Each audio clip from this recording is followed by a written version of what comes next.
എല്ലാവർക്കും നമസ്കാരം. ഏറ്റുമാനൂർ ഷൈനി എന്ന് പറയുന്ന സഹോദരിയും 2 കുഞ്ഞുങ്ങളും അവരുടെ ശവസംസ്കാര ശുശ്രൂഷയൊക്കെ ഇന്നലെ കഴിയുവാനായിട്ട് ഇടയായിത്തീർന്നു. ഇവരുടെ വീട്ടിലത്തെ ഇടവകയിലല്ല, അതായത് ഷൈനി എന്ന് പറയുന്ന സഹോദരിയുടെ ജനിച്ചു വളർന്ന വീടിൻ്റെ ഇടവകയിലല്ല അടക്കിയത്, ഹസ്ബൻഡിൻ്റെ വീടിൻ്റെ ഇടവകയിലാണ് അടക്കിയത് എന്നുള്ള കാര്യമൊക്കെ എല്ലാവരും അറിഞ്ഞു കാണുമെന്ന് എനിക്കറിയാം. അപ്പോൾ ഇവിടെ എല്ലാവർക്കും വരുന്നൊരു ക്വസ്റ്റ്യനാണ്, എവിടെ അവരെ അടക്കരുതെന്ന് അവരാഗ്രഹിച്ചോ അവിടെ തന്നെ ഇവരെ അടക്കിയല്ലോ എന്ന് എല്ലാവർക്കും ഭയങ്കര വിഷമമുണ്ടാകുന്ന കാര്യമായിരുന്നു. പിന്നെ നമ്മൾക്ക് അതിനകത്ത് പലരും ചോദിച്ചൊരു ക്വസ്റ്റ്യനാണ്, ഈ അച്ഛന്മാർക്ക് അല്ലെങ്കിൽ അവിടുത്തെ ബിഷപ്പായ മാത്യു മൂലക്കാട് അദ്ദേഹത്തിനൊരൊറ്റ ഇടപെടൽ അവിടെ നടത്താമായിരുന്നു എന്ന് വെച്ചാൽ അവരോട് പറയാമായിരുന്നു, ഒരൊറ്റ ലെറ്റർ ആ പള്ളിയിൽ നിന്ന് ഇപ്പുറത്തെ പള്ളിയിലോട്ട് ഒരൊറ്റ ലെറ്റർ കൊടുത്താൽ മതി, ആ പ്രശ്നം അവിടെ സോൾവ് ആകുമായിരുന്നു. ആ ഹസ്ബൻഡിനെയും കുടുംബത്തെയും അടക്കുവാനും ഇദ്ദേഹത്തിൻ്റെ ഒരൊറ്റ വാക്ക് മതിയായിരുന്നു. പക്ഷേ എന്തുകൊണ്ടോ അദ്ദേഹം അത് ചെയ്തില്ല. അദ്ദേഹം ഉൾപ്പെടുന്ന ആത്മീയ നേതൃത്വം മുഴുവൻ വേട്ടക്കാർക്കൊപ്പം നിൽക്കുവാനാണ് താല്പര്യം കാണിച്ചത്. വലിയ പോലീസ് സന്നാഹങ്ങളൊക്കെ വന്നു. പിന്നെ പോലീസുകാർക്ക് അവരുടെ സഹായം തേടി കഴിഞ്ഞാൽ പിന്നെ അവർക്ക് വരാതെ നിർവാഹമില്ലല്ലോ, അവരും വന്നു. അങ്ങനെ ഇവർ അവിടെ കൊണ്ടുപോയി അടക്കി. അപ്പോൾ ഇവരുടെ ആ ഒരു വീട്ടിൽ, അതായത് ഈ ഷൈനി എന്ന് പറയുന്ന സഹോദരിയുടെ ഹസ്ബൻഡിൻ്റെ വീട്ടിലെ ഒരു പിക്ചറുകളൊക്കെ വീഡിയോ ഒക്കെ ഞാൻ കാണുവാനായിട്ട് മറുനാടൻ എക്സ്ക്ലൂസീവിനകത്ത് കാണുവാനായിട്ട് ഇടയായിത്തീർന്നു. അവിടെ ആ വീഡിയോ ഒക്കെ കണ്ടപ്പോഴത്തേനും ഭയങ്കര രോഷം എനിക്ക് വരുവാനായിട്ട് ഇടയായിത്തീർന്നു. ഈ സംഭവങ്ങളെല്ലാം കണ്ടപ്പോൾ ഞാൻ വിചാരിച്ചു, എന്തുകൊണ്ടാണ് ആ കുടുംബത്തിൽ നിന്ന് ഇറങ്ങിപ്പോന്നിട്ട് അവരെ ഈ കുടുംബത്തിലോട്ട്, ഇവരുടെ ആ ഒരു ജനിച്ചു വളർന്ന വീട്ടിലോട്ട് അഭയം തേടി വന്നിട്ട് അവിടെ പോലും അടക്കുവാൻ സമ്മതിക്കാതെ ഇവരെ അങ്ങോട്ട് കൊടുത്തു വിട്ടു. അതിൻ്റെ ഒരു ആത്മരോഷം എനിക്കുണ്ടായിരുന്നു. പിന്നെ ഈ വീഡിയോയിൽ നമ്മൾക്ക് കാണുവാനായിട്ട് കഴിയും, അതായത് മറുനാടൻ എക്സ്ക്ലൂസീവിൻ്റെ വീഡിയോയിൽ കാണുവാനായിട്ട് ഇടയായിത്തീർന്നു. അതായത് ഈ ഭർത്താവിൻ്റെ വീട്ടിലുള്ള ആൾക്കാരും ഭർത്താവും പിന്നെ തൊട്ടടുത്തൊരു സിസ്റ്റർ ഇരിപ്പുണ്ടായിരുന്നു. അത് ഈ പുള്ളിയുടെ സഹോദരിയാണോ ഇനി അവരുടെ അപ്പൻ്റെ പെങ്ങളോ ആരോ, എന്തായാലും ആ കുടുംബത്തിലൊരു സിസ്റ്ററാണെന്ന് തോന്നുന്നു. ഇവനെ ഇങ്ങനെ തൊട്ടും തലോടിയും ഒരു പുള്ളിക്കാരത്തി അവിടെ ഇരിപ്പുണ്ടായിരുന്നു, ഒരു സിസ്റ്റർ. അപ്പോൾ ആ സിസ്റ്റർ പിന്നെ ഇവൻ്റെ അമ്മ ആയിരിക്കണം, ഇപ്പറേ ഒരു സ്ത്രീ ഉണ്ടായിരുന്നു, പിന്നെ അവരുടെ മകൻ, ആ കൊച്ചു മാത്രം കരയുന്നുണ്ടായിരുന്നു. വേറെ ഒരു പാൻറ്റും ഷർട്ടും ഒക്കെ ഇട്ടിട്ട് ഒരു കണ്ണാടിക്കാരത്തി ഒരുത്തി അവിടെ ഇങ്ങനെ ക്യാമറ തന്നെ ഫോക്കസ് ചെയ്തുകൊണ്ട് ഒരുത്തി നിൽപ്പുണ്ടായിരുന്നു. അതാരാന്ന് എനിക്ക് അറിഞ്ഞുകൂടാ. ഇനി വേറൊരു പെണ്ണുമ്പിള്ളയും പുറകിലിരിക്കണം, അത് പെങ്ങളായിരിക്കും. ഇവരുടെ ഒരു പെങ്ങള് ഡിവോഴ്സായിട്ട് വന്ന് നിൽപ്പുണ്ടല്ലോ, പെങ്ങളായിരിക്കും, എനിക്ക് അറിഞ്ഞുകൂടാ.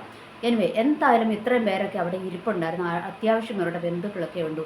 എന്നാൽ ഈ ഭർത്താവ് എന്ന് പറയുന്നവൻ ഇവരുടെ വീട്ടിൽ നിന്ന്, അതായത് ഈ ഷൈനി എന്ന് പറയുന്ന സഹോദരിയുടെ വീട്ടിൽ ചെന്ന് അവരുടെ ആ ഒരു മൃതദേഹം ഏറ്റുവാങ്ങാൻ വേണ്ടി പോയപ്പം അവൻ വേറൊരു ഷർട്ട്, ഒരു വെള്ളയിലൊരു പൂക്കളുള്ള ഷർട്ടൊക്കെ ഇട്ടായിരുന്നു. എന്നാൽ ഇവൻ്റെ വീട്ടിലോട്ട് വന്നു കഴിഞ്ഞപ്പോഴത്തേക്ക് ഇവൻ വേറെ ഷർട്ടൊക്കെ മാറി ഭയങ്കര ഇങ്ങനെ അവിടെ ഇരിപ്പുണ്ടായിരുന്നു. പക്ഷേ ഇവരുടെയൊക്കെ മുഖത്ത് ഭയങ്കര ഒരു ധാർഷ്ട്യമാണ് നമ്മൾക്കൊക്കെ കാണുവാനായിട്ട് കഴിഞ്ഞത്. എന്ന് വെച്ചാൽ ഞങ്ങൾ ജയിച്ചു, ഞങ്ങൾ പിടിച്ചടം ജയിച്ചു എന്നുള്ള ഭയങ്കര ധാർഷ്ട്യം അവിടെ ഇരുന്ന ഓരോ വ്യക്തികളുടെ മുഖത്ത് നമ്മൾക്ക് കാണുവാനായിട്ട് കഴിഞ്ഞു. ഓക്കെ, ചുങ്കം ഇടവകക്കാരും എല്ലാം, 2 കൂട്ടരും, അതായത് ഈ ഷൈനി എന്ന് പറയുന്ന സഹോദരി ജനിച്ചു വളർന്ന വീട്ടിൻ്റെ ഇടവകക്കാരും ഇപ്പുറത്തെ ഹസ്ബൻഡിൻ്റെ വീട്ടിലെ ഇടവകക്കാരും എല്ലാം നിന്ന് ഭയങ്കരമായിട്ട് ആ മരിച്ചുപോയ സഹോദരിക്കും ആ കുഞ്ഞുങ്ങൾക്കും ഭയങ്കരമായിട്ട് സപ്പോർട്ട് ചെയ്തു.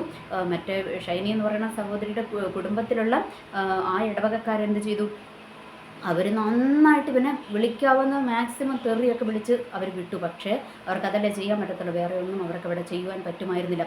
ഇവിടെ സൈലൻ്റായ ഒരു കൂട്ടരുണ്ടായിരുന്നു കേട്ടോ. എന്താ എന്ന് വെച്ചാൽ ഈ വിഷയത്തിൽ ആര് ഒപ്പം നിന്നില്ലെങ്കിലും ചങ്കൂറ്റത്തോടെ നിൽക്കാൻ പറ്റുന്ന ഒരു കൂട്ടരുണ്ടായിരുന്നു. അതാരായിരുന്നു എന്നറിയാവോ? ഈ ഷൈനി എന്ന് പറയുന്ന സഹോദരിയുടെ കുടുംബമായിരുന്നു കേട്ടോ. ആങ്ങളമാരുണ്ട്, മറ്റ് 3 പെണ്ണുങ്ങൾ വേറെയുണ്ട്, അവരുടെ കെട്ടിയവന്മാരൊക്കെ ഉണ്ട് കേട്ടോ. പക്ഷേ അവരാരും ഒരക്ഷരം പോലും മിണ്ടിയില്ല കേട്ടോ. ഞങ്ങളുടെ സഹോദരിയുടെയും കുഞ്ഞുങ്ങളുടെയും നിങ്ങൾ ദ്രോഹിച്ച നിങ്ങൾക്ക് വേട്ടക്കാർക്ക് ഞങ്ങൾ തന്നുവിടത്തില്ല, അവരെ ഇവിടെ അടക്കണമെന്ന് പറഞ്ഞ് ഇവർ ആരും ഒരു ബഹളവും ഉണ്ടാക്കിയതായിട്ട് അവിടെ എവിടെയും കാണുന്നില്ല. ഒരു അമ്മച്ചി അവിടെ നിന്നോട് പറയുന്നത് കേൾക്കുവാനായിട്ട് ഇടയായിത്തീർന്നു. ഈ ഷൈനിയുടെ ആങ്ങളമാരെന്താ ഇങ്ങനെ മിണ്ടാതിരിക്കുന്നു, അവന്മാർക്ക് വായിൽ നാക്കില്ലേ എന്നൊക്കെ ഇവർ ചോദിക്കുന്നതൊക്കെ കണ്ട് അവരെന്തുകൊണ്ടാണ് സൈലൻ്റായി ഇരുന്നതെന്ന് എനിക്ക് അറിഞ്ഞുകൂടാ. നമ്മൾ അറിയാത്ത കാര്യങ്ങളെക്കുറിച്ച് സംസാരിക്കണ്ടല്ലോ, അവർ സൈലൻ്റായി ഇരുന്നത് എന്തുകൊണ്ടാണെന്ന് എനിക്കറിഞ്ഞുകൂടാ. ഇനി ഞാനായിരുന്നുവെങ്കിൽ എനിക്കൊരു 1 സെൻറ്റ് സ്ഥലം ഇല്ലെങ്കിൽ ആരോടെങ്കിലും ഒരു 6 അടി മണ്ണ് കടം മേടിച്ചിട്ടെങ്കിലും അവിടെ ഒരു ഒറ്റ കുഴി മതി. അപ്പോൾ അതിനകത്ത് 3 പേരെയും കൂടി അടക്കുമായിരുന്നു. ഒരു സഭയുടെ നേതൃത്വത്തിൻ്റെയും കാല് പിടിക്കാൻ പോകത്തില്ല, ഒരു സഭയുടെ അനുഗ്രഹവും മേടിക്കാൻ പോകത്തുണ്ടായിരുന്നില്ല. ഞാൻ അങ്ങനെ ചെയ്യുമായിരുന്നു. പക്ഷെ അവരെന്തുകൊണ്ടാണ് അങ്ങനെ ചെയ്യാതിരുന്നതെന്ന് എനിക്കറിഞ്ഞൂടെ. ഇനി പോട്ടപ്പ ഒരു 5 സെൻറ്റ് സ്ഥലം ഇല്ലെങ്കിൽ പോലും പൊതുശ്മശാനം ഉണ്ടായിരുന്നു. ഇവർക്ക് വിട്ടുകൊടുക്കുന്നതിലും ഭേദം അത് പൊതുശ്മശാനത്തിൽ അടക്കുന്നതായിരുന്നു നല്ലത് എന്നുള്ള ചിന്തകളൊക്കെ എന്നെ ഇങ്ങനെ ഭയങ്കരമായിട്ട് ഭരിച്ചുകൊണ്ടിരുന്നു കേട്ടോ. അപ്പോൾ ഇന്നലെ മുഴുവൻ ഞാൻ ഇന്നൊരു വീഡിയോ ഇറക്കണം. ഈ വീഡിയോ ഇറക്കുമ്പോൾ അതിനകത്ത് ഭയങ്കര ശക്തമായിട്ട്, നമ്മൾക്ക് പറയാനല്ലേ പറ്റത്തുള്ളൂ, ഭയങ്കര ശക്തമായിട്ട് സംസാരിക്കണം, ഇവർക്കെതിരെ നന്നായിട്ട് സംസാരിക്കണം എന്നൊക്കെ പറഞ്ഞിട്ടായിരുന്നു ഞാൻ ഇന്നലെ അതിങ്ങനെ പ്രിപ്പയർ ചെയ്തുകൊണ്ട് ഇന്നലെ രാത്രിയിൽ ഞാനിങ്ങനെ പ്രിപ്പയർ ചെയ്യുമായിരുന്നു കേട്ടോ. അപ്പോൾ എനിക്കെതിരെ ഇവർ ഭയങ്കര ക്യാമ്പയിനൊക്കെ നടത്തുന്നുണ്ട്.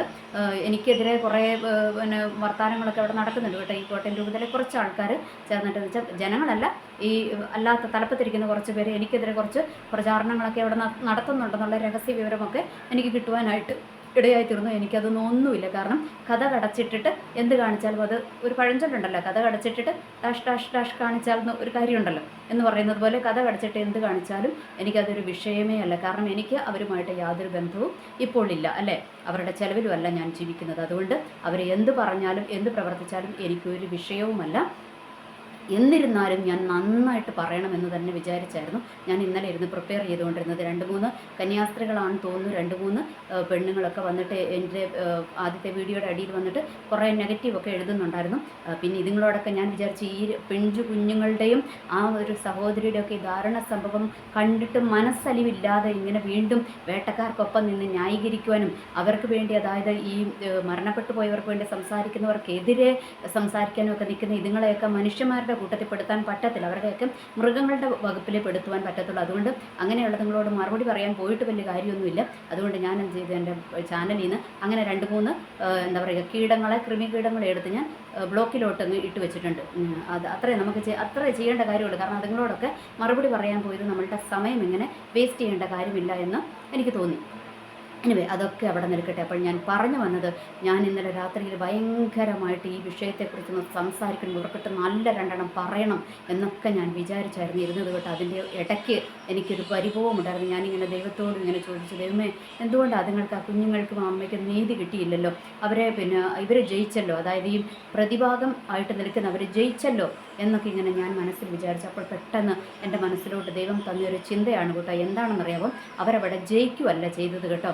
കാരണം ഈ ഷൈനി എന്ന് പറയുന്ന സഹോദരിയുടെ ഇടവകയിലായിരുന്നു. കാരണം ഇവരൊക്കെ വിചാരിച്ചു, അച്ഛന്മാരും എത്രമാരും ഉൾപ്പെടുന്നവരൊക്കെ വിചാരിച്ചു, പിന്നെ അവരുടെ പവർ കൊണ്ട് അല്ലെങ്കിൽ അവരുടെ ശക്തി കൊണ്ടാണ് ഇവർ ഈ, അതായത് ഈ മറ്റേ കത്തനാറുടെ കുടുംബത്തിന് വേണ്ടിയിട്ട് അവരെ ജയിപ്പിക്കുവാൻ വേണ്ടിയിട്ട് ഇങ്ങനെ ഒരു കാര്യം നടത്തിയതെന്ന് ഇവർ വിചാരിച്ചാൽ അല്ല കേട്ടോ. ആരെന്ത് തീരുമാനങ്ങൾ എടുത്താലും അതിൻ്റെ പിന്നിൽ ദൈവത്തിൻ്റെ ഒരു കരമുണ്ട് കേട്ടോ. ദൈവം ചിലതൊക്കെ കണ്ടിട്ടാണ് ചിലതൊക്കെ അനുവദിക്കുന്നത്. അപ്പോൾ ദൈവം എന്നോട് സംസാരിച്ച കാര്യമാണ്, ഇത് ദൈവം അനുവദിച്ചതാണ്. എന്ത്, ഇവരുടെ ആ ഇടവകയിൽ, അതായത് ആ കെട്ടിയോൻ്റെ ഒക്കെ ഇടവകയിൽ തന്നെ അവരെ അടക്കണമെന്ന്. കാരണം എന്താണെന്നറിയാമോ, അത് അവരുടെ മുൻപിൽ ഒരു വാള് പോലെ ഇങ്ങനെ നിൽക്കുകയാണ്. എന്താണ്, അവർ ആ ചർച്ചിലോട്ട് പോയിക്കൊണ്ടിരിക്കും അല്ലേ, അവരെപ്പോഴും ആ ചർച്ചിൽ പോകും. ആ ചർച്ചിൽ പോകുമ്പോൾ ഇവരുടെ മുൻപിലെന്നും ഇതൊരു കണ്ണുനീരായിട്ട് നിൽക്കും. ഇവർ കരയത്തില്ല, പക്ഷേ ഇവർക്കതൊരു കുറേ കഴിഞ്ഞ് കഴിയുമ്പം ഇവർക്കതൊരു ഭയങ്കര അസ്വസ്ഥത ഇവർക്കത് രൂപപ്പെടുവാനായിട്ട് ഇടയാത്തീർന്നു. എന്ന് വെച്ചാൽ ഇവർ മറക്കണമെന്ന് വിചാരിച്ചാൽ പോലും മറക്കാതെ വണ്ണം അതൊരു തെളിവായിട്ട് അവിടെ ഉണ്ടാകും. അതിനു വേണ്ടിയിട്ടാണ് ദൈവം ഇങ്ങനെ ഒരു ഇടപെടൽ അവിടെ നടത്തിയത് കേട്ടോ. ഇവന്മാരൊക്കെ വിചാരിച്ച് ഇവന്മാരുടെ പിന്നെ കഴിവ് കൊണ്ടാണ് ഇവന്മാരെ MLA-നെയോ മന്ത്രിനെയോ ആരാണ്ടെയോ ഒക്കെ കാണുവാൻ പോയി, രാഷ്ട്രീയ പ്രവർത്തകരുടെയൊക്കെ സ്വാധീനമൊക്കെ ഇവരുപയോഗിച്ചു. പക്ഷേ സകലത്തെ നിയന്ത്രിക്കുന്ന ദൈവത്തിൻ്റെ അനുവാദമില്ലായിരുന്നെങ്കിൽ ഇതൊന്നും നടക്കില്ലായിരുന്നു. ഒരുത്തനും ഒന്നും ചെയ്യുവാൻ പറ്റത്തുണ്ടായിരുന്നില്ല. പക്ഷേ ദൈവത്തിൻ്റെ പെർമിഷൻ അവിടെ കൂടെയാണ്, ദൈവം അനുവദിച്ചിട്ടാണ് അതങ്ങനെ സംഭവിച്ചത്. അതിൻ്റെ കാരണം ഇതാണ്, അത് അവർക്കെന്നും ഒരു കെണിയും കുരുക്കുമായിട്ട് അവിടെ നിൽക്കും കേട്ടോ. കാരണം അവർക്കത് മറക്കാൻ കഴിയത്തില്ല. ഷൈനിയുടെ ഹസ്ബൻഡിൻ്റെ കുടുംബക്കാർക്കത് മറക്കുവാൻ കഴിയത്തില്ല. കാരണം അവരുടെ ഇടവകയിലാണ്, അവർ പോകുന്ന പള്ളിയാണ്. അവർക്കോ ആ ഇടവകക്കാർക്കോ അത് മറക്കുവാൻ പറ്റത്തില്ല. അതവിടെ ഇങ്ങനെ ചോദ്യചിഹ്നം പോലെ ഇരിക്കും. ആ കുഞ്ഞുങ്ങളുടെയും ആ അമ്മയുടെയും ഒക്കെ ശവക്കല്ലറ കാണുമ്പോൾ അവിടെയുള്ള ആൾക്കാർക്ക് പോലും ഇവരോട് എന്ത് തോന്നും, ഇവരോട് വെറുപ്പ് തോന്നുമല്ലേ. അതൊരിക്കലും അവരുടെ ഒന്നും മനസ്സിൽ നിന്ന് മായാതെ ഒരു ഒരു ഒരു ഒരു ഒരു ഒരു എന്താ പറയുക, ഒരു പ്രതീകമായിട്ട് അവിടെ ദൈവം നിർത്തിയേക്കുന്നതാണ് കേട്ടോ. ഇവിടെ തോറ്റതല്ല കേട്ടോ, നിങ്ങൾ ജയിച്ചതുമല്ല. പ്രതിഭാഗത്തോട് എനിക്ക് പറയുവാനുള്ളത്, ഷൈനിയുടെ ഹസ്ബൻഡിൻ്റെ കുടുംബക്കാരോട് എനിക്ക് പറയുവാനുള്ളത്, നിങ്ങൾ ജയിച്ചില്ല കേട്ടോ, നിങ്ങൾ ജയിക്കുമല്ല ചെയ്ത്. ശരിക്കും ആ സംഭവത്തോട് നിങ്ങളുടെ പരാജയമായിരുന്നു അവിടെ.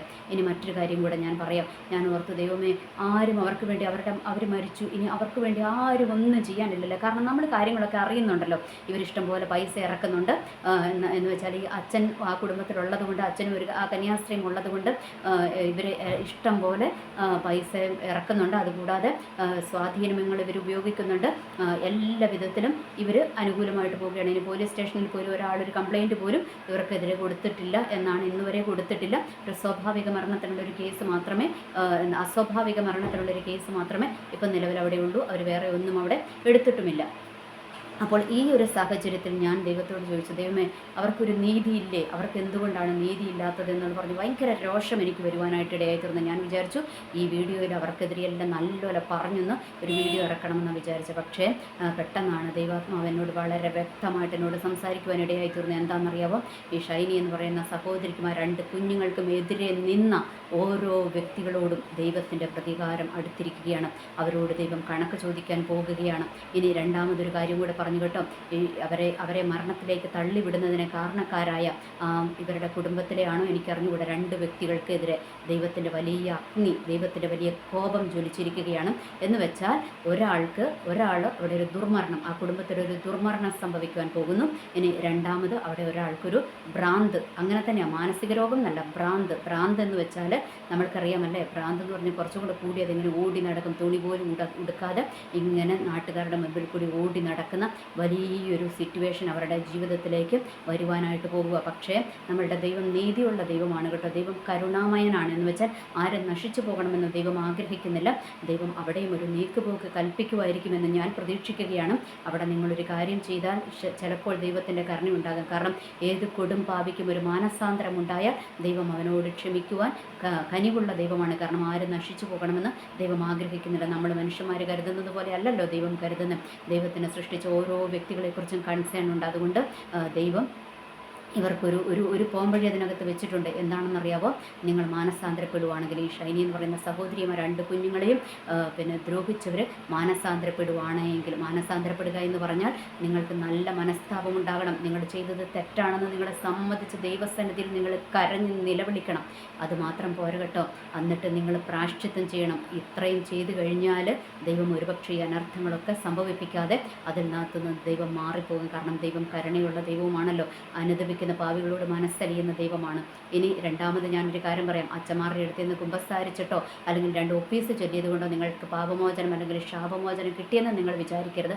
അങ്ങനെയല്ല. യേശുക്രിസ്തുവിൻ്റെ ആ തൃപ്പാദത്തിങ്കിൽ, എന്ന് വെച്ചാൽ യേശുക്രിസ്തുവിൻ്റെ, നിങ്ങളുടെ ആരും കാണാതെ നിങ്ങളുടെ ആ റൂമിനകത്ത് കയറിയിരുന്ന് നിങ്ങൾ വാവിട്ട് നിലവിളിച്ചോ ദൈവസന്നിധിയിൽ, വാവിട്ട് കരഞ്ഞു. കരഞ്ഞാൽ മാത്രമേ ദൈവത്തിൻ്റെ ഈ കോപം നിങ്ങളിൽ നിന്ന് മാറിപ്പോകത്തുള്ളൂ. അത് ആരോടൊക്കെയാണെന്നൊന്നും എനിക്കറിഞ്ഞുകൂടും കേട്ടോ. ഇവരുടെ മരണത്തിന് എതിരായിട്ട് നിന്ന വ്യക്തികളോടാണ്. അതായത് ഇവരുടെ മരണത്തിന് എതിരായിട്ട് നിന്ന സകല ആത്മീയ നേതൃത്വം ഉൾപ്പെടെയുള്ളവരെയെല്ലാം ദൈവം ന്യായം വിധിക്കുമെന്നാണ് പറഞ്ഞിരിക്കുന്നത്. ഇനി രണ്ടാമത് ഇവരുടെ കുടുംബത്തോടാണ് പറഞ്ഞിരിക്കുന്നത്. അതായത് ഹസ്ബൻഡിൻ്റെ കുടുംബത്തോടാണ് പറഞ്ഞിരിക്കുന്നത് ഈ 2 കാര്യങ്ങൾ. ഒന്ന് ഒരു ദുർമരണവും ഒന്നൊരു ഭ്രാന്തിൻ്റെ അവസ്ഥയും. അത് 2 വ്യക്തികൾക്ക് വരുമെന്നാണ് പറഞ്ഞിരിക്കുന്നത്.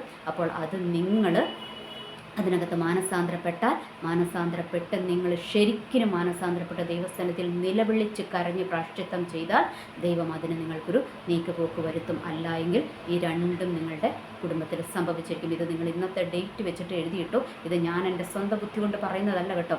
ഇത് ദൈവത്തിൻ്റെ ആത്മാവ് പറയാൻ എന്നെ ഹേമിപ്പിച്ചിട്ട് ഞാൻ പറയുന്നതാണ്. ഞാൻ വലിയ പ്രവാചകയോ ഒന്നുമല്ല കേട്ടോ. ഞാനൊരു സാധാരണക്കാരത്തിയാണ്. പിന്നെ നമ്മുടെ ദൈവത്തിൻ്റെ ഒരു പ്രത്യേകതയുണ്ട്. എന്താണെന്നറിയാവോ, അവൻ ദരിദ്രനെ കുപ്പയിൽ നിന്ന് ഉയർത്തി പ്രഭുക്കന്മാരോടുകൂടെ തൻ്റെ ജനത്തിൻ്റെ പ്രഭുക്കന്മാരോടുകൂടെ തന്നെ ഇരുത്തുന്ന ദൈവമാണ്. ഇത് ഒത്തിരി സമൂഹങ്ങൾ കാണുന്നതല്ലേ, ഒത്തിരി സമൂഹങ്ങൾ കാണുന്നു. അപ്പോൾ ഇത്രയും വലിയൊരു ഇഷ്യൂവിൻ്റെ ഇടയ്ക്കകത്ത് ഒരു വലിയ ആളെ കൊണ്ടുവന്ന് ഇങ്ങനെ ഒരു പ്രവചനം പറയിപ്പിച്ച് ഇങ്ങനെയൊരു ദൈവത്തിൻ്റെ ഒരു മുന്നറിയിപ്പ് അറിയിച്ചു കഴിഞ്ഞാൽ ദൈവത്തിന് മഹത്വം പോകത്തില്ല. എന്ത് സംഭവിക്കും? അത് ആ വ്യക്തിക്ക് മഹത്വം പോകും. പക്ഷേ എന്നെപ്പോലെ തന്നെ ഒരു സാധാരണക്കാരിയെ ഉപയോഗിച്ചു കഴിഞ്ഞാൽ മഹത്വം മുഴുവൻ ദൈവത്തിന് പോകും. അതുകൊണ്ട് എന്നെ ദൈവമൊന്നും പറയാൻ ഉപയോഗിച്ചു എന്ന് മാത്രമേ ഉള്ളൂ. ഞാൻ ഒരു യോഗ്യതയുമുള്ളവളായിട്ടൊന്നുമല്ല. ദൈവം എന്നോടൊരു കരുണ കാണിച്ചു. പിന്നെ ദൈവത്തിനൊരു നീതിയും കൂടി ഉണ്ട് കേട്ടോ. പണിക്കാർ തള്ളിക്കളഞ്ഞ കല്ല് ഭവനത്തിൻ്റെ മൂലക്കല്ലായി ഭവിക്കും. അതും ദൈവത്തിൻ്റെ ഒരു നീതിയാണ് കേട്ടോ. അതുകൊണ്ട് ദൈവം എന്നെ എടുത്തൊന്ന് ഉപയോഗിച്ചു എന്ന് മാത്രമേ ഉള്ളൂ. നിങ്ങൾക്ക് ഏറ്റെടുക്കണമെങ്കിൽ ഏറ്റെടുക്കാം, തള്ളിക്കളയണമെങ്കിൽ തള്ളിക്കളയാം. അത് നിങ്ങളുടെ ഇഷ്ടം. എന്തായാലും പറയാനുള്ളത് ഞാൻ പറഞ്ഞു. ദൈവത്തിൻ്റെ ഒരു മുന്നറിയിപ്പ് ഞാൻ നിങ്ങൾക്ക് തരുവാനായിട്ട് ഇടയായിത്തീർന്നു. നിങ്ങൾക്ക് വേണമെങ്കിൽ സ്വീകരിക്കാം. ഇനി വേറൊരു കാര്യം കൂടി എനിക്ക് പറയുവാനുള്ളത്, ആരൊക്കെ ഇവരുടെ ആ കുഞ്ഞുങ്ങളുടെ കണ്ണുനീര് ദൈവം അതാണ് കേട്ടോ മെയിനായിട്ടും, അതാണ് ദൈവം മെയിനായിട്ടും ഇടപെട്ടത്. ആ കുഞ്ഞുങ്ങളുടെ കണ്ണുനീര്, അതായത് 11 12 വയസ്സുള്ള കുഞ്ഞുങ്ങൾ, അവർ നിഷ്കളങ്കരാണല്ലേ, അവരൊരു തെറ്റും ചെയ്തിട്ടില്ല. ആ കുഞ്ഞുങ്ങളുടെ കണ്ണുനീര്, ആ കുഞ്ഞുങ്ങൾ ഒത്തിരി കണ്ണുനീരൊഴുക്കി ആ കുടുംബത്തിനകത്ത്, ആ കുഞ്ഞുങ്ങളുടെ ഒത്തിരി കണ്ണുനീര് ആ ഭർത്താവിൻ്റെ കുടുംബത്തിൽ വീണിട്ടുണ്ട്. ആ കുഞ്ഞുങ്ങളുടെ കണ്ണുനീരിന് അവരുടെ രക്തത്തിന് വേണ്ടി ദൈവം എഴുന്നേറ്റിരിക്കുകയാണ്. ദൈവം അത് ചോദിക്കാതെ പോകത്തില്ല. നമ്മളൊക്കെ കരുതും ഒന്നും സംഭവിക്കത്തില്ല, കുറേ നാളുകൾക്ക്. അല്ല കേട്ടോ. ചില കേസുകൾക്ക് ദൈവം പെട്ടെന്ന് ഇടപെടും. ചില കേസുകളുടെ മേൽ ദൈവം വളരെ ശക്തമായിട്ട് പ്രവർത്തിക്കും. അതാർക്കും തടയുവാൻ കഴിയത്തില്ല എന്നുള്ള കാര്യം കൂടെ നിങ്ങൾ ഓർക്കുക. അതുകൊണ്ട് ആ കുഞ്ഞുങ്ങളുടെ രക്തത്തിന് ദൈവം തീർച്ചയായിട്ടും കണക്ക് ചോദിച്ചിരിക്കും. ആ ഒരു വലിയ ദൈവത്തിൻ്റെ ആ ഒരു ഭയാനകമായ ആ ഒരു പ്രതികാരത്തിൻ്റെ കരം നിങ്ങളുടെ കുടുംബത്തിൽ വീഴാതെ ഇരിക്കണമെങ്കിൽ നിങ്ങൾ മാനസാന്തരപ്പെടുക, പ്രായശ്ചിത്തം ചെയ്യുക എന്നുള്ള ഒരു മുന്നറിയിപ്പും കൂടെ ഞാനൊന്ന് പറയുകയാണ്. ഇനി എനിക്ക് പറയുവാനുള്ളത് സാധാരണക്കാരോടാണ് കേട്ടോ. നിങ്ങൾ ഒത്തിരി പേര്, എനിക്കറിയാം ഒത്തിരി പേര് വിലപിക്കുന്നുണ്ട്, ദൈവമേ ഇവർക്കൊരു നീതിയില്ലല്ലോ, എവിടെ ദൈവം, എവിടെയാണ് നീതി എന്ന് ചോദിക്കുന്നുണ്ടല്ലോ. അങ്ങനെയല്ല കേട്ടോ. ജീവിക്കുന്ന ഒരു ദൈവമുണ്ട്. ആ ദൈവം എന്താണെന്നറിയാമോ? ആരുമില്ലാത്തവർക്ക് വേണ്ടി, അനാഥമാർക്കും വിധവകൾക്കും വേണ്ടി എഴുന്നേൽക്കുന്ന ഒരു ദൈവമാണ് കേട്ടോ. ആരുമില്ലാത്തവർക്ക് വേണ്ടി ഇറങ്ങി വരുന്ന ഒരു ദൈവം എന്ന് വെച്ചാൽ ആ ദൈവം ആരാന്നറിയാമോ? ആ ദൈവം ന്യായാധിപതിയാണ്. ന്യായാധിപന്മാർക്ക് മേലെയുള്ള ന്യായാധിപതിയാണ്. സർവ്വലോകത്തിൻ്റെയും അധിപതിയാണ് കേട്ടോ. ആ ദൈവത്തിൻ്റെ മുൻപിൽ മുട്ട് ഇറക്കുക തന്നെ ചെയ്യണം. ഇനി നമ്മൾ വിചാരിക്കും രാഷ്ട്രീയ നേതാക്കന്മാരൊക്കെ ഇവർക്ക് അനുകൂലമായിട്ട് നിൽക്കുന്നു, MLA ഉണ്ട്, മന്ത്രിയുണ്ട്, ഇനി ആരും ഉണ്ടാകട്ടെ. ഇവരോടൊക്കെ ദൈവത്തിന് പറയാനുള്ളത് എന്താണെന്നറിയാമോ? നിങ്ങൾ ഇന്ന് ബെൻസ് കാറിലോ അല്ലെങ്കിൽ ഓടി കാറിലോ വലിയ പ്രൊട്ടക്ഷനോടെയൊക്കെ നിങ്ങൾ യാത്ര ചെയ്യും. നിങ്ങൾ പോകുന്ന വഴിക്ക് ഏതെങ്കിലും ഒരു പാണ്ടി ലോറി കയറി ഇങ്ങോട്ട് വന്നാൽ മതി കേട്ടോ, തീർന്നു. ഇനി അവിടെ മരിച്ചില്ലെങ്കിൽ പോലും എന്ത് സംഭവിക്കും? ഒരു കയ്യോ കാലോ ഒക്കെ ഒടിഞ്ഞൊന്ന് കിടന്നാൽ മതി. അതോടെ തീരും നിങ്ങളുടെ പ്രതാപങ്ങൾ. അതുകൊണ്ട് ജീവനുള്ള ദൈവത്തിൻ്റെ കയ്യിൽ അകപ്പെട്ടു പോകാതിരിക്കാൻ നിങ്ങൾ സൂക്ഷിച്ചു. നിങ്ങൾ ഇങ്ങനത്തെ പ്രവർത്തികൾക്ക്, അതായത് ദൈവം ചിലതിനെയൊക്കെ കണ്ണു വെച്ചിട്ടുണ്ടാകും, അതിനെതിരെ കളിക്കുമ്പോൾ വളരെ സൂക്ഷിക്കണം കേട്ടോ. ഇത് ഞാൻ പറഞ്ഞതല്ല, ഇത് ദൈവത്തിൻ്റെ ഒരു ആലോചന, ദൈവത്തിൻ്റെ ഒരു മുന്നറിയിപ്പ് ഞാൻ കൈമാറി എന്നേ ഉള്ളൂ. ഞാൻ പ്രവാചകയായതുകൊണ്ടോ ഞാൻ വലിയ അതിവിശുദ്ധി ആയതുകൊണ്ടോ ഒന്നുമല്ല. ഞാൻ പറഞ്ഞല്ലോ, ദൈവം അങ്ങനെയാണ്. നമ്മുടെ ദൈവത്തിൻ്റെ ഒരു പ്രത്യേകതയുണ്ട്. അവൻ ഉപയോഗിക്കുന്നത് ചിലപ്പം ആരും വില കൽപ്പിക്കാത്തവരെയായിരിക്കും ദൈവം എടുത്ത് ഉപയോഗിക്കുന്നത് കേട്ടോ.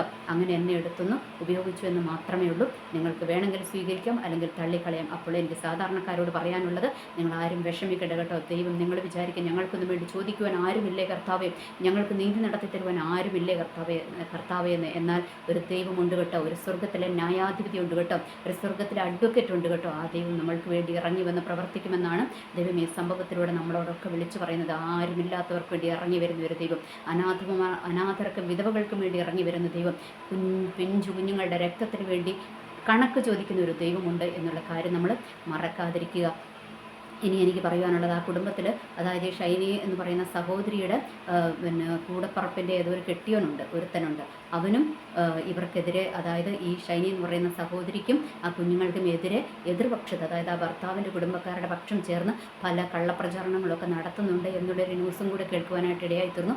നിങ്ങളോടും കൂടിയാണ് കേട്ടോ ദൈവത്തിൻ്റെ മുന്നറിയിപ്പ്. ദൈവത്തിൻ്റെ ആ ഒരു ക്രോധത്തിൻ്റെ കരം നിങ്ങളുടെ മേൽ വീഴാതിരിക്കണമെങ്കിൽ പാവൂട്ടിക്കോ അനാവശ്യം പറഞ്ഞ് നടക്കരുത് കേട്ടോ. കാരണം ആ കുഞ്ഞുങ്ങളുടെ മേൽ ദൈവത്തിൻ്റെ കരുണ വല്ലാതെയുണ്ട്. ദൈവം ആ കുഞ്ഞുങ്ങളുടെ രക്തത്തിന് പ്രതികാരം ചോദിക്കുക തന്നെ ചെയ്യും. നിങ്ങളുടെ വീട്ടിലും തലമുറകളുണ്ട് എന്ന് മറന്നു പോകരുത് കേട്ടോ. എനിവേ, നമ്മൾ ഓർക്കുക, നമ്മളുടെ ദൈവം ജീവിക്കുന്നവനാകട്ടോ. ഇന്ന് എനിക്ക് ഒത്തിരി അനുഭവങ്ങൾ പറയാനുണ്ട്, ഒത്തിരി സ്റ്റോറികളുണ്ട്. ഇതൊക്കെ വരുന്ന എപ്പിസോഡുകളിലൊക്കെ ഞാൻ പറയാം, എൻ്റെ ജീവിതത്തിലെ അനുഭവങ്ങളൊക്കെ ഞാൻ പറയാം. അപ്പോൾ നിങ്ങൾക്ക് മനസ്സിലാകും ഈ ദൈവം എത്ര കരുണയുള്ള ദൈവമാണ്, ഈ ദൈവം എത്ര ജീവിക്കുന്ന ദൈവമാണെന്ന് നിങ്ങൾക്ക് മനസ്സിലാകും കേട്ടോ. അത് ഞാൻ പറഞ്ഞു തരാം, ഇനി അങ്ങോട്ട് പറഞ്ഞു തരാം. അപ്പോൾ എൻ്റെ ധൈര്യവും എൻ്റെ ബലവും ഒക്കെ ആരാന്നറിയാം? ഞാനൊന്നുമില്ല, ഞാനൊരു സാധാരണക്കാരത്തിയാണ് കേട്ടോ.